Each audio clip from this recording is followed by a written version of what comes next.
بسم اللہ الحمدللہ۔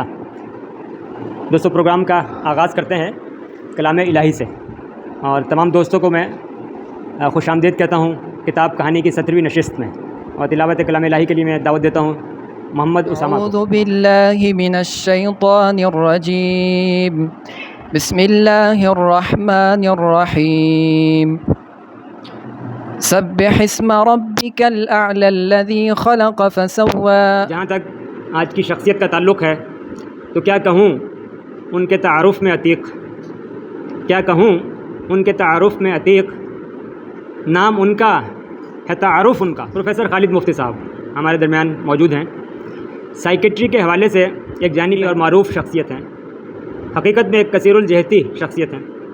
شعبہ سائیکیٹری میں انٹرنیشنل ڈومین میں ہائی لیول ریسرچ اور ویلفیئر ورک ان کے بڑے حوالے ہیں۔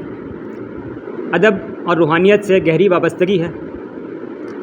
آج کی گفتگو کے بعد ان کا ایک منفرد حوالہ مزید آشکارا ہوگا انشاءاللہ۔ تو میں کہنا چاہوں گا کہ کیوں نہ ہوتے در و دیوار یہ روشن روشن، کیوں نہ ہوتے در و دیوار یہ روشن روشن، روشنی آج کی محفل کی ہیں خالد مفتی۔ اور ایک محبت کا تعلق ہے پرانا ان سے، ایک محبت کا تعلق ہے پرانا ان سے، یوں توانائی میرے دل کی ہیں خالد مفتی۔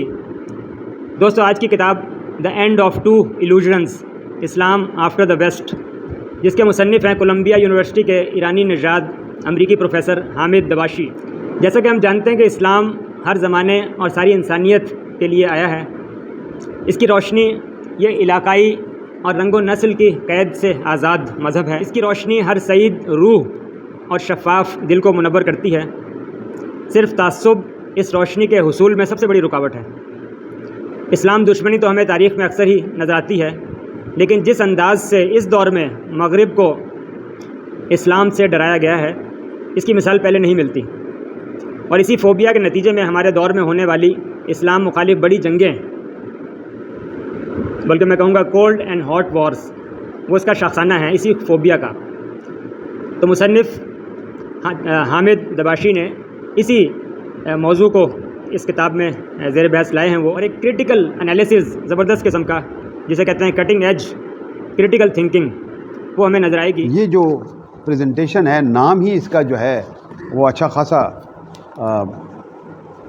نفسیات بھی رکھتا ہے اپنے اندر، فلسفہ بھی رکھتا ہے اور تاریخ بھی رکھتا ہے۔ سویلائزیشن بھی، the end of two illusions, illusion سراب کو کہتے ہیں، اور وہ کہتے ہیں کہ وہ اینڈ آف دو سراب جو ہیں وہ کیسے اینڈ آف کا ہوا ہے، اور نیچے لکھ دیتے ہیں اسلام آف اینڈ دا ویسٹ۔ تو مینلی تقابل جو انہوں نے کیا وہ اسلام کا، کب سے اسلام شروع ہوا، اور اسلام کا ریلیجن کیسے پروان ہوا، اس میں کیا کرٹیسزم تھا۔ ایک ناقد، ایک رائٹر، چاہے وہ مفکر جو بھی ہو، تو وہ حق رکھتا ہے تنقید کا۔ اس وقت اپنے اوپر سے وہ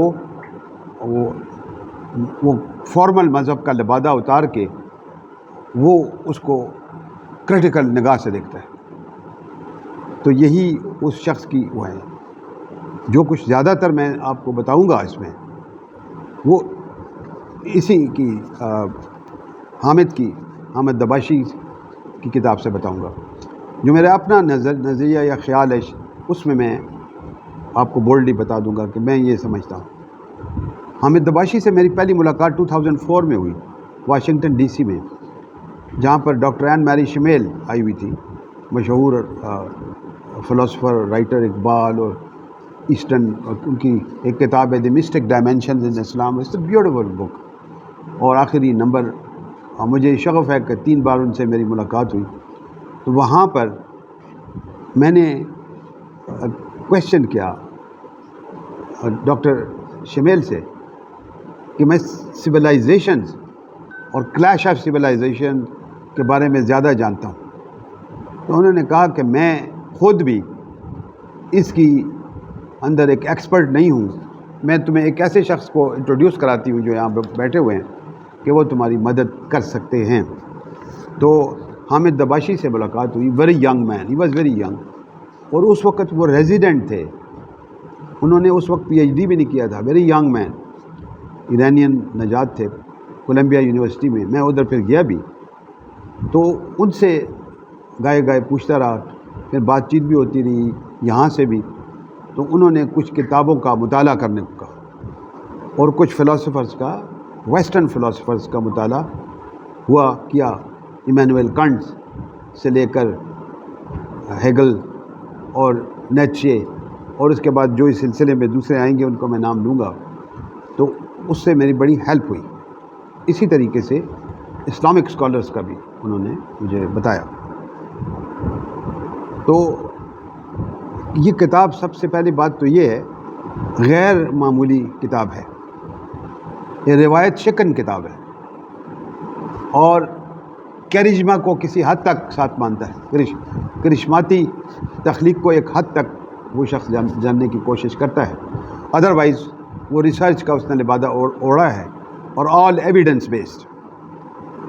اور جہاں جہاں مذہب میں، اسلام میں، اور جہاں وہ اسلام کا نام ایز اے ریلیجن نہیں لیتا قرآن پاک کا، وہ اسلام مینز پوری اسلامک سویلائزیشن اور 1400 ایئرس. تو اس لیے، اور ویسٹ جو ہے وہ بعد میں جو ہمارا یورپ ہے اور اس کے تقاضے ہیں، اس میں سے جو بائزنٹین امپائر کے بعد جب، تو وہ اس کے اوپر بیان کرتا ہے اور اس کو وہ تجاوز کہتا ہے، ٹرانسگریشن. یہ ٹرانسگریشن ہر فیلڈ میں ہوتا رہا ہے. اس کے ساتھ ہی مختلف اوپینینز کو، ان کی ٹروتھ، صداقت کو پرکھنے کے لیے مباحثے کی حقیقت بھی بڑی لازم قرار دی گئی ہے، جس کا اہتمام آج آپ نے یہاں پر کیا ہے. میری پریزنٹیشن میں شاید اتنا ربط نہ ہو، اس لیے کہ میں نے بھی اس کتاب کو گھول کر، پی کر ڈائجسٹ نہیں کیا ہے. یہ اچھا خاصا ٹائم کنزیومنگ ہے، مشکل ہے، اور میں نے اس کو کچھ، انہوں نے جس دن مجھے کہا تقریباً اسی دن میں نے لی تھی، میں کراچی سے آیا تھا. تو لہٰذا میں اس کا آپ کو ایک جو میں سمجھا ہوں لب لباب اور کچھ اس کا بیک گراؤنڈ وہ بیان کروں گا. آخر میں انشاءاللہ کویسچن آنسر سیشن بھی ہوگا. اب اس میں ایک آدمی کا نام بڑا ضروری ہے جس کو میں نے بھی پڑھا اور آپ کو سجیسٹ کرتا ہوں جنہوں نے نہیں پڑھا. اچھا فلاسفر ہے میکس ویبر.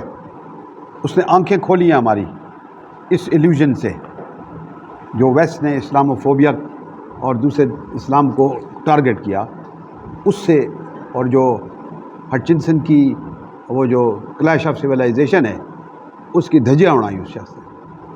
تو وہ ویبر ایک بڑا اچھا، میکس ویبر زبردست قسم کا رائٹر ہے. اس کی اچھی کتابیں مل بھی جاتی ہیں، آپ کے پروفیسر صاحبان آپ کی مدد کر سکتے ہیں. شروع کرتے ہوئے یہ جب اسلام کا ایرا آیا تو اس نے بتایا کہ ایک نبی کریم صلی اللہ علیہ وسلم بقول آتھر ایک کیرزمیٹک لیڈر تھے، پروفیٹ ہوڈ تھا کیرزمیٹک. اور وہ ہر کیرزمیٹک لیڈر جو ہوتا ہے، چاہے وہ مذہبی ہو، سیاسی ہو یا ایون انٹلیکچوئل ہو، اس کا ابتدا بغاوت سے ہوتی ہے. تو جو مکہ کا دور تھا، مکن اس کو بغاوت کا دور قرار دیا اور لڑائی اور جنگ و جدل اور اپنا عزم حاصل کرنے کے لیے مینز حاصل بتایا اس نے، جو آپ کو پتہ ہے ہسٹری میں. اور اس میں بتایا اس میں کہ مکہ کی آیات بھی جو قرآن پاک میں آیت، میرا خیال ہے آیت کریمہ آیات آئی ہیں، چھوٹی چھوٹی آیات آئی ہیں جہاں تک میرا تھوڑا سا قرآن کا پڑھنے کا تعلق ہے. پھر اس کے بعد مدینہ شریف کی بات جب وہ گئے ہیں تو وہاں انہوں نے کنسولیڈیٹ کیا. وہ مکہ کے مین جو دشمن مکہ میں ان کے تھے وہ تجارت والے تھے، اور وہ انہوں نے ریوولٹ کیا ان امیر تاجروں کے خلاف جو غریبوں کو کچلتے تھے اور وہ کسی کو اس کا رائٹ نہیں دیتے تھے، بیسک ہیومن رائٹس کی. باقی باتیں بھی جو آپ دیکھتے ہیں وہ آپ کو مذہبی کتابوں میں مل جائیں گی. اصولی طور کے اوپر جب وہ مدینہ شریف آئے تو مدینہ میں انہوں نے ریاست کا قیام کی کوشش کی، جس کو وہ انورٹڈ کاماز میں اسلامی ریاست بھی کہتے ہیں. انہوں نے کوڈنگ کی، رولز بنائے، ریگولیشن بنائے اور اس کے ساتھ ہی انہوں نے کمپرومائزز بھی کیے، میثاق مدینہ اور اس قسم کی دوسری، تاکہ ہر قسم کے دور میں ہر قسم کے چیلنجز جب آئیں اور مختلف ممالک میں جہاں مسلمان جس ملک میں بھی ہو تو وہاں پر وہاں کی ثقافت، تہذیب، سیاست میں اپنا ایک منفرد مقام رکھتے ہوئے حصہ لے اور وہاں پر وہ ہو جائے۔ مجھے حکیم سعید صاحب مرحوم سے بڑی عقیدت تھی اور بڑے مہربان تھے، میرے والد کے دوست بھی تھے، اور پشاور میں جب بھی آتے تو وہ ضرور ایک بار تو ضرور میرے گھر تشریف لاتے۔ حکیم صاحب اور میں، حکیم صاحب کی توسط سے مجھے ترکی میں جو ایک اسلامک طب کے کانفرنس میں بلایا گیا۔ میں تو اسلامک طب کا ماہر نہیں ہوں، میں نے حکیم صاحب سے کہا، حکیم صاحب کہ نہیں آپ نے جانا ہے، تو میں چلا گیا۔ ترکی میں مفتی کو مفتو کہتے ہیں، تو یہاں لکھا تھا خالد مفتو، مفتی خالد۔ اب مجھے جب اس کے بعد ایک چھوٹی چائے کے وقفے کے دوران آفٹر میلز ایک چھوٹی سی ٹیبل تھی جس کے اندر 4-5 لوگ تھے، مجھے پک اپ کر کے ادھر بٹھا دیا۔ میں تھا، حکیم سعید صاحب تھے، مفتی اعظم فلسطین، مفتی اعظم مصر، سعودی عرب، اور شاید ایک اور کنٹری تھی، میرا خیال ہے یونائٹڈ اسٹیٹ کے مفتی تھے وہ۔ اور وہاں پر ایک خاتون جو علوم مشرق اور اسلام کے اوپر بہت دسترس رکھتی تھی، وہ بھی بیٹھی ہوئی تھی۔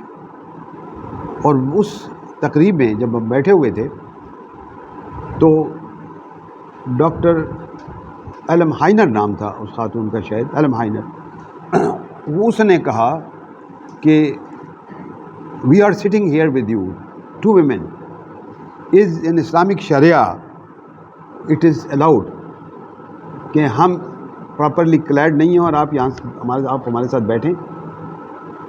تو وہ سب ایک دوسرے کی طرف دیکھنے لگے۔ حکیم صاحب نے برجستہ کہا کہ خالد مفتو جو ہے تو وہ آپ کو جواب دے گا۔ میرے پاؤں تلے زمین نکل گئی اور بالکل زلزلہ آ گیا۔ میں نے کہا یہ کیا ہوا، میں کیا جواب دوں گا؟ بہرحال کچھ مالک نے مدد کی۔ میں نے شریعت کا مطالعہ کیا ہوا ہے ڈیپتھ میں، یہ تو میں نے کہا آپ درست کہتی ہیں کہ جس ملک میں اسلامی شریعت ہو وہاں پر یہ پابندی لازم ہوگی، لیکن میرے خیال میں کسی بھی سو کالڈ اسلامی ملک میں اسلامی شریعت کا نفاذ نہیں ہے، انکلوڈنگ سعودی عربیہ بھی سیکولر ریاست تھی شروع سے، اور یہ شرطہ وغیرہ جو ان کا ریلیجس نظام تھا وہ الگ تھا، آج بھی آپ نے دیکھ لیا وہ سیکولر۔ اسی طرح ایران بھی سارا اکنامک، پاکستان انکلوڈنگ۔ البتہ میں نے کہا یہاں ہم بیٹھے ہوئے ہیں ٹرکی میں، یہ تو پیورلی سیکولر کنٹری ہے، تو یہاں پر جو ہے رواج شریعت کے اوپر آتا ہے، رواج شریعت کے اوپر آتا ہے۔ اور بڑی خوش ہوئی، اس کے ریفرنسز علماء نے نکال کے دیے بڑی اس میں احادیث میں، میں نے کہہ دیا وہ بڑا پاپولر ان کے ساتھ ہوا۔ بہرحال وہ ان کا حکیم صاحب کا آخری سال تھا، ان کو پتہ ہے کہ میں ابھی زندہ نہیں رہوں گا، کچھ مشکلات تھی، کراچی پہنچے تو میں اسی چند ماہ کے بعد ان کو مرڈر کر دیا گیا۔ تو ایک بڑے وزڈم کے اسٹال وارڈ تھے وہ حکیم سعید تھے، اور ان سے بڑے بڑے مسائل سمجھنے میں چھوٹے چھوٹے میں سوال کرتا تھا، یا کچھ ان کے یہاں پر محفل میں لوگ بیٹھتے تھے پشاور کے، وہ کویشچن کرتے تھے تو پھر ان کے جواب میں نوٹ کر لیتا تھا۔ میری عادت ہے کہ ہر کتاب کو پڑھتا ہوں تو لکیریں بھی مارتا ہوں، نوٹ بھی لکھتا ہوں، پتہ نہیں کیا کرتا ہوں۔ اس کے بعد کہتے ہیں کہ نبی علیہ السلام کے بعد کا جو دور تھا، وہاں سے ایک دفعہ انہوں نے کہا کہ وہ کشمکش جو تھی، طبقاتی کشمکش جو میکن ان میں تھی، بزنس پیپل میں اور جو دوسرے لوگوں میں وہ تھی، اور آپ بھی گواہ ہیں، ہم بھی دیکھتے ہیں کہ مختلف شکلوں میں ہر دور میں وہ رہی ہے۔ جب 30,000 لوگ اسلامک ہسٹری میں نے پڑھنی شروع کی تو بائی دی اینڈ آف حضرت علی کرم اللہ وجہہ کی خلافت سے تک کے دوران اینڈ تک میرا خیال ہے 30,000 لوگ مارے جا چکے تھے ایک جنگ و جدل میں۔ تو اس کے بعد تو ملوکیت کا دور شروع ہوا، آپ کتاب پڑھیں، یہ ہوتے ہوتے وہ کہنے لگے، یہ کتاب والا لکھتا ہے کہ اس کے بعد وہ جو ڈاکٹرائن تھی، وہ جو اسلام کی اصل روح تھی، وہ صرف مسجد میں نظر آئی کبھی، یا کسی بہت کم جگہوں پہ خانقاہوں میں یا کہیں۔ اس کے بعد جو حکومتیں آئیں وہ سب اکنامک بیس پہ آئیں اور پرسنل پاور۔ تو اکانومی اور پاور جب اکٹھی ہوئی تو اس کے اندر جو ہے وہ جو اسلام کی شکل بدل گئی۔ وہ اسلام سے مراد کلچر اور سارا کچھ لیتا ہے، اور ہوتے ہوتے مختلف اوقات میں مختلف طریقوں تک یہ چلتی گئی، ٹل سچ ٹائم کہ اسلامک کا دور کا زوال شروع ہوا۔ شروع ہی سے اسلامک اسکول آف تھاٹ تین تو بڑے اوپر آ گئے ابھر کے، شیعہ، سنی اور خوارج، اور اس کے بعد کہتا ہے اسلامک فلسفی نے بھی اپنے پاؤں جمائے۔ اسلامک فلسفی میں بھی بڑے لوگ، اب اتنا زیادہ میں نہیں جانا چاہتا۔ پھر اس کے بعد اسلامک تصوف بھی ایک اس کے اندر آیا، اور لیٹر آن جو ہے وہ اسلامک فکر نے جگہ لی کہ اسلام میں فکر کی کتنی گنجائش ہے۔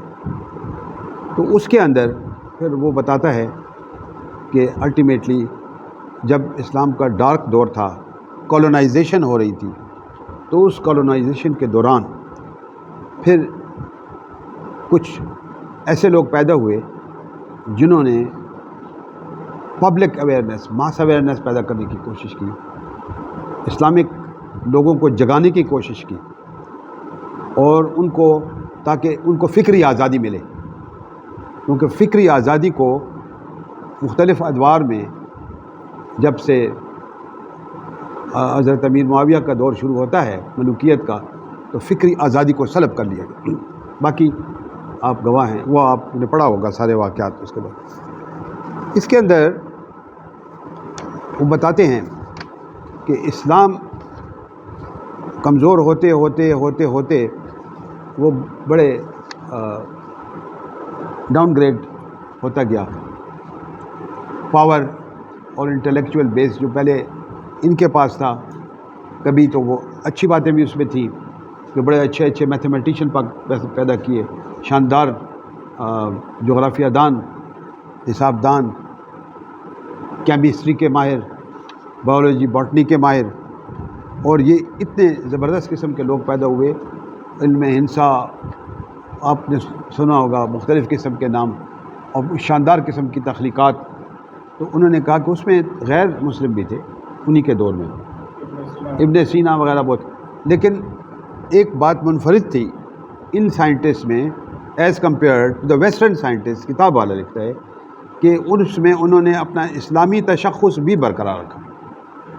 ان سب اونچ نیچ کے باوجود اسلامک آئیڈینٹی رہی ہے ہر دور میں، پولیٹیکل ٹرمائل سے باہر بھی، اور وہ پھر موجودہ اسلام ان دا ویسٹ پہ آتا ہے کہ ویسٹ میں جو موجودہ اسلام ہے اس کی فکری اہمیت، اس کے وہ سارا جب یہ ساری باتیں کرتا ہے تو اس کے اندر چند نام لیتا ہے، وہ بڑے اچھے ہیں، میرا خیال ہے ان کا بھی تھوڑا بیان کر دیا جائے کہ اس کی ابتدا مصر سے ہوتی ہے، اور طہطاوی، میرا خیال ہے رفاع الطہطاوی ایسا نام تھا، وہ 1801 سے 1873 تک تھے، 19 سینچری میں۔ تو لکھتا ہے رائٹر کہ ہی میرڈ جامعہ ازہر کو ویسٹ کے ساتھ اس نے شادی کرا لی، مطلب اتنا مل گیا، اتنا وہ چاہتا تھا کہ ایوولوشنائز ہو وہ لوگ، کہ لوگ ترقی کریں، آگے آئیں۔ اس زمانے میں جو کنگ تھا انہوں نے بڑی سپورٹ کی۔ پھر اس کے بعد جس شخصیت کا نام وہ بہت اچھے طریقے سے لیتا ہے، اور مجھے بھی بڑا فخر ہے جمال الدین افغانی کے اوپر۔ جمال الدین افغانی جو ہے میرا خیال ہے 1830s میں وہ پیدا ہوئے، اور پھر جب قائد اعظم پیدا ہوئے تو وفات ہو گئے اس 1896-97 میں شاید۔ وہ کہتا ہے کہ he was the most brilliant Muslim intellectual and activist. Intellectual بھی تھا, activist بھی of his time, who traveled widely throughout Europe, Asia, and who extensively stood against corruption in Muslim leaders and their colonial masters, and was directly affiliated with revolutionary uprisings in Iran, Egypt, and Ottoman Empire. مصطفیٰ کمال اتاتürk بھی وہاں سے آئے, وہ کہ اس کے اوپر بڑا کویشچن مارک بھی تھا. اس کو ایک نام دیتا ہے کہ inaugural phase of aggressive idealization of Islam. Very boldly کہ اس کے بغیر ایگریسو فیز کے آپ سوشل ایکٹیویزم نہیں کر سکتے. اس میں تشدد نہیں کہہ رہا, وہ اس طریقے سے. پھر اس کے بعد وہ مصر میں عبد ہو کا نام لیتا ہے, وہ بھی ایک بہت بڑی موومنٹ تھی ان کی. لیکن عبد ہو جو تھے انہوں نے بھی اسلام کو میں اکنامکس کو ریلیجن کے ساتھ ملانے کی کوشش کی, اور وہ اسلامک اسٹیٹ بنانے کے لیے وہ انہوں نے خدمت کی. لیکن الٹیمیٹلی ان کے کانسیپٹ پبلک کو اتنے اپیل نہ کیے جنرل پبلک. پھر ہوتے ہوتے یہ سلسلہ آگے بڑھتا گیا. کنگ فاروق جب جلا وطن ہوئے تو اس کے بعد وہاں پر ڈیموکریسی سو کالڈ آ گئی. ڈیموکریسی کے بارے میں بھی لکھتا ہے کہ کالونیل ڈیموکریسی تھی. جہاں جہاں کالونیز تھی وہاں جو ڈیموکریٹک موومنٹس تھی وہ بھی لمیٹڈ تھی, اور انگریز کے یا جو بھی ویسٹرن پاورز تھے ان کے انڈر کنٹرول تھی. جس طرح ہمارے پاکستان میں ڈیموکریسی اسٹیبلشمنٹ کے انڈر کنٹرول ہے, یہ میرا فکر ہے, اسی طرح ہر زمانے میں ہر دور میں یہ جتنی فکری موومنٹس ہیں وہ انڈر کنٹرول تھی. تو وہ کہتا ہے کہ اس لیے وہ بھی پھلی پھولی نہیں, کیونکہ اس کے اندر ایجوکیشن کو, جو پراپر ایجوکیشن کو آگے نہیں لایا گیا, یا اگر ایجوکیشن کو پروموٹ بھی کیا تو اس ایجوکیشن کو صرف ویسٹرن ایجوکیشن کو پروموٹ کیا, جو وہ قاعدہ پرشین اور جو عربی اور جو ہماری ہسٹری تھی اس کو چھوڑ کے یک دم وہ, جیسے انہوں نے کرٹیسائز کیا سر سید احمد خان نے کو, انہوں نے جو لکھنے والی کتاب رکھا, تو کہتے ہیں ان کے سوشل ایکٹیویزم جو تھا وہ سوشل نہیں تھا, انٹلیکچوئلزم تھا for certain class, group of class of people, جس کے اندر عام لوگ جو ہیں اس سے مستفید نہ ہو سکے. اور وہ انہوں نے جو علی گڑھ کالج کا بھی قیام دیا تو اس میں بھی سارے ایلیٹ قسم کے لوگ آ گئے, ایلیٹ ایجوکیشن کم از کم ہوئی. اللہ علم بالصواب ان کا یہ خیال ہے.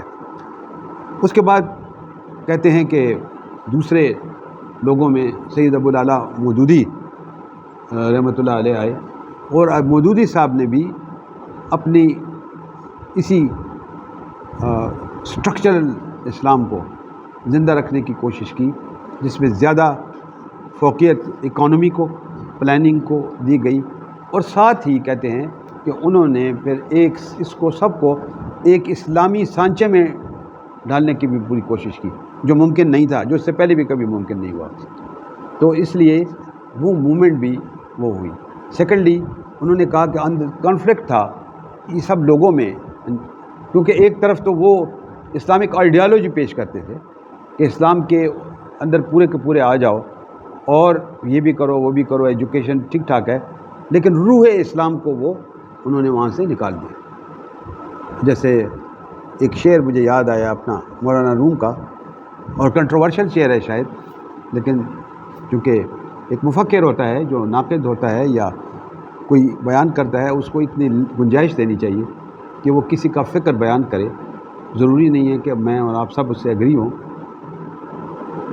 مولانا روم فرماتے ہیں کہ ماں مغز قرآن در روح من انداختے میں, وہ استخوارا با دیگراں نام نہیں دیتا, وہ بس وہ نام میں نہیں دیتا کہ میں نے وہ قرآن کو نچوڑ لیا ہے. اور اب یہ وہ اس کو اگر غور سے پڑھیں مثنوی میں تو بڑی کم میں اب ملتا ہے, اب یہ شعر نظر بھی نہیں آتا. تو وہ پھر کہتا ہے کہ جو اسلامک تصوف میں جو ہیومنائزیشن اور یونیورسیلٹی لانے والی شخصیت تھی وہ مولانا روم تھی, اور اسلامک فلسفی کو اسلام سے ملانا اور پھر ہیومنائز کرنا دوسرا ابن عربی, باقی نام لیتا ہے امام غزالی وغیرہ, بڑے ویل ریڈ تھے. وہ میں نے زیادہ کیونکہ ٹائم نہیں ہے تو میں اس کے لیے اس کی طرف نہیں جانا چاہتا. ایک خوبصورت ورڈ یوز کیا ہے ویبر نے, اسلامک اس پہ میں وہ ایک سے نقل کیا ہے کہ وہ جو ہمارے یہ بزرگ تھے گڈ فیتھ میں اینڈ پہ جو چند نام میں نے لیے، انہوں نے کوشش کی کہ معاشرے میں تبدیلی آئے اور ٹوٹل اسلامک آ جائے، دہشت گردی والا نہیں، وہ والا ملیٹنٹ اسلام شاید نہیں مانگتے تھے، لیکن وہ اسلام مانگتے تھے کہ وہ ساتھ اسٹڈی بھی کرو، یہ بھی کرو، وہ بھی کرو، اور پھر ساتھ پورے کے پورے اسلام میں بھی رہو۔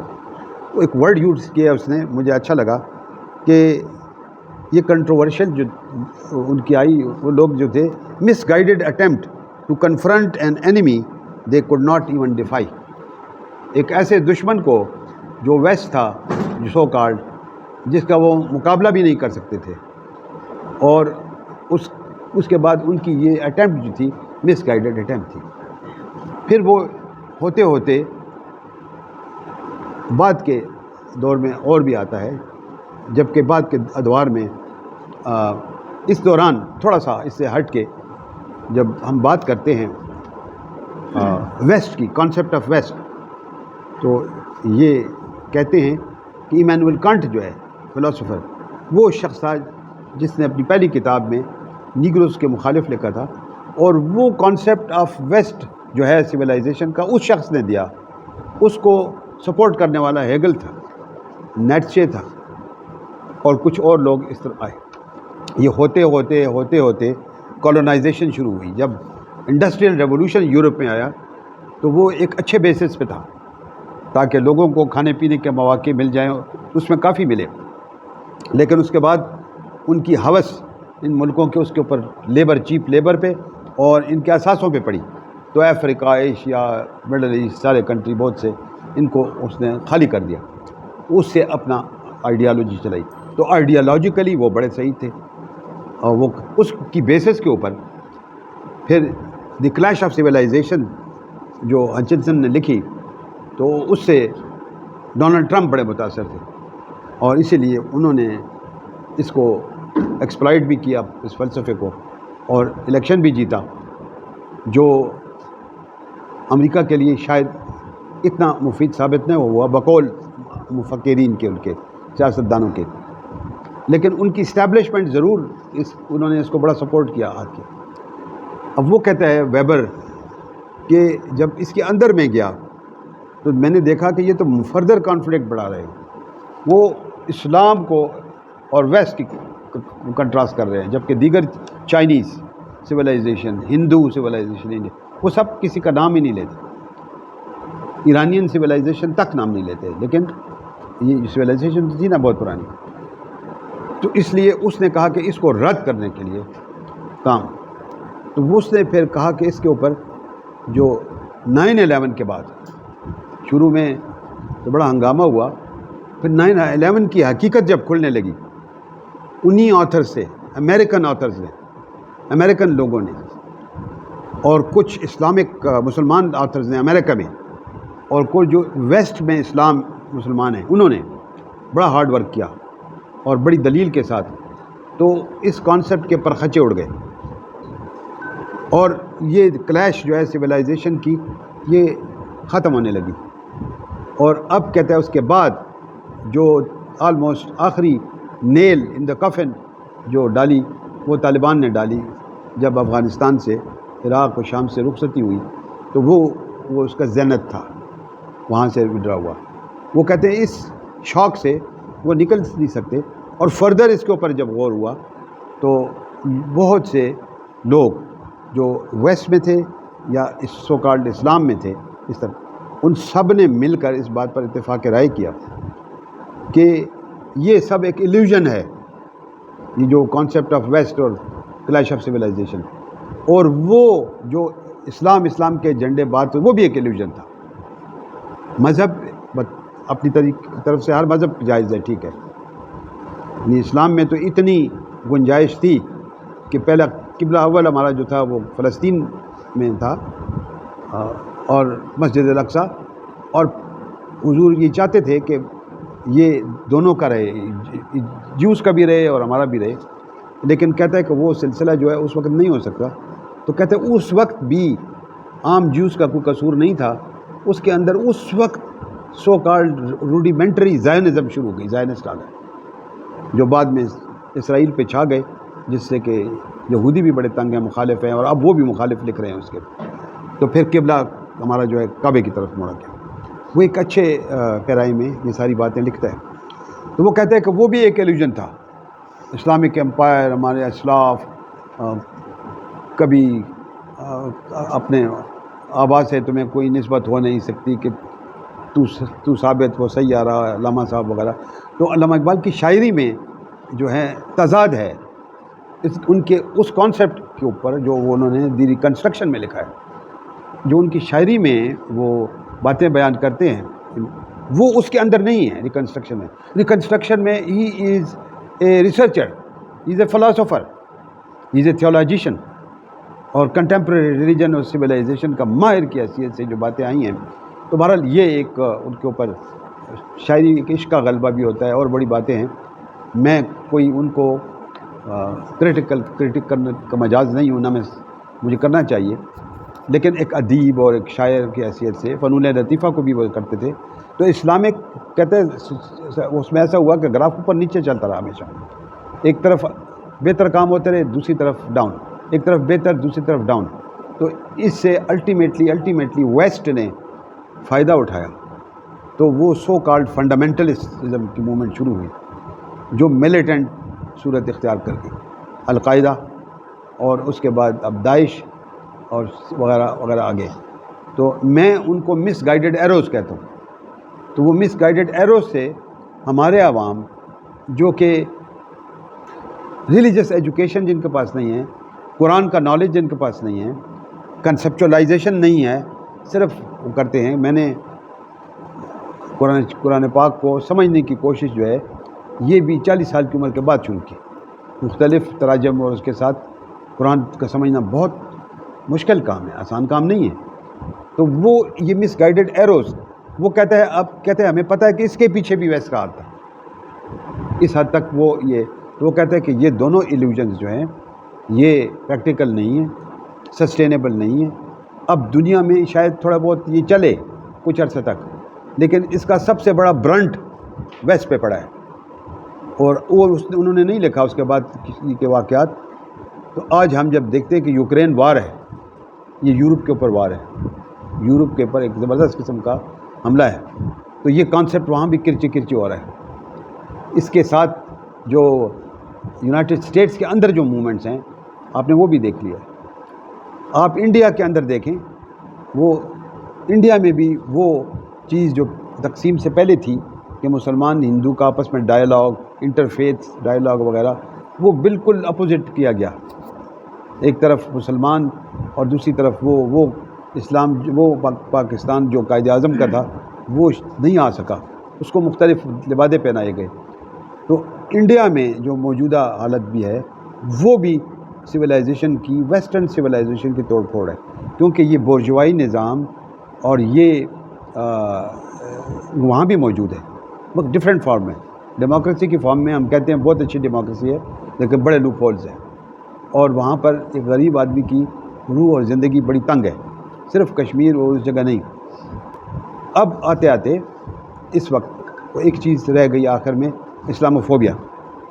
اگر ہم دیکھتے ہیں ان دا ریسنٹ پاسٹ یہ اسلاموفوبیا کی ٹرم بھی 9/11 کے بعد تھی.